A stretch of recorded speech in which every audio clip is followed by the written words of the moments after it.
பேரிச்சம்பழம், அதாவது வெளிநாட்டு பேரிச்சம்பழம். இப்படி பழுத்து அப்படியே கொலையாக இருக்குது பார்த்திங்களா.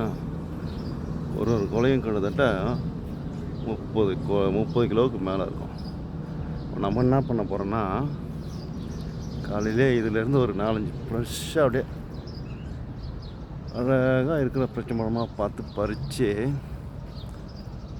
அழகாக உள்ளே இருந்து நல்லா லட்டாக இருக்கிற பேரிச்சம்பழமாக பார்த்து பறித்து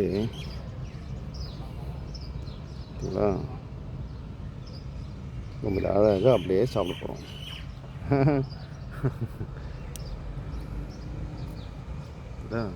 அதாவது நம்ம ஊரில் காண கிடைக்காத ஒரு அரிய வகை பழம். இப்போ நம்ம ஊரில் நிறைய பேர் வியாபாரம் பண்ண ஆரம்பிச்சிட்டாங்க. இதனால் இந்த மாதிரி மரத்திலே பாதி பழுத்தும் பாதி காயுமா இருக்கிற பேரிச்சம்பழத்தை பறித்து சாப்பிட்றது என்ன டேஸ்ட்டு! இதெல்லாம் ஒரு பாக்கியம் இல்லையா? அந்த மாதிரி சூப்பர் டேஸ்ட்டு. அப்படியே டேஸ்ட்டு எப்படி இருக்குன்னு சொல்ல முடியாது, அந்தளவுக்கு இனிப்பினால் இனிப்பு, சுத்தமாக இனிப்பு வரும்.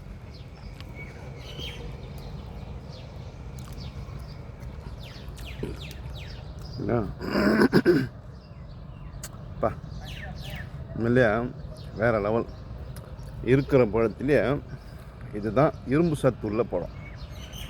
இது சாப்பிட்ட நமக்கு முடி வளர்ச்சி, போனு, உடம்புக்கு தேவையான அனைத்து சத்துமே இதில் இருக்குது. அரபு கண்ட்ரியில் இருக்கிற அத்தனை பேருமே இதை தான் சாப்பிட்டு ஹெல்த்தியாக இருக்கிறாங்க இன்றைக்கி வரைக்கும். அன்னையிலேருந்து இன்றைக்கி வரைக்கும் இது ஃபுல்லாக பார்த்திங்கன்னா தோட்டம்.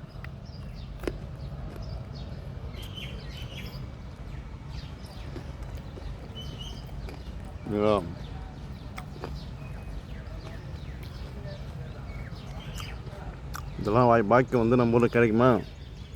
ஏதாச்சும் தோட்டத்தில் போய் பேரிச்சம்பழத்து மேலே கையை வச்சோன்னா கல்லும் கண்டபடி பேச்சும் கேட்குற மாதிரி இருக்கும். ஆனால் இங்கே அப்படி இல்லை. நீ எவ்வளோ வேணாலும் பறித்து சாப்பிடு, யாரும் எதுவும் சொல்ல மாட்டாங்க. ஏன் பறிக்கணும்னு கேட்க மாட்டாங்க, எங்கே போகணுன்னு கேட்க மாட்டாங்க. அந்த அளவுக்கு இந்த நாட்டில் சுதந்திரம்.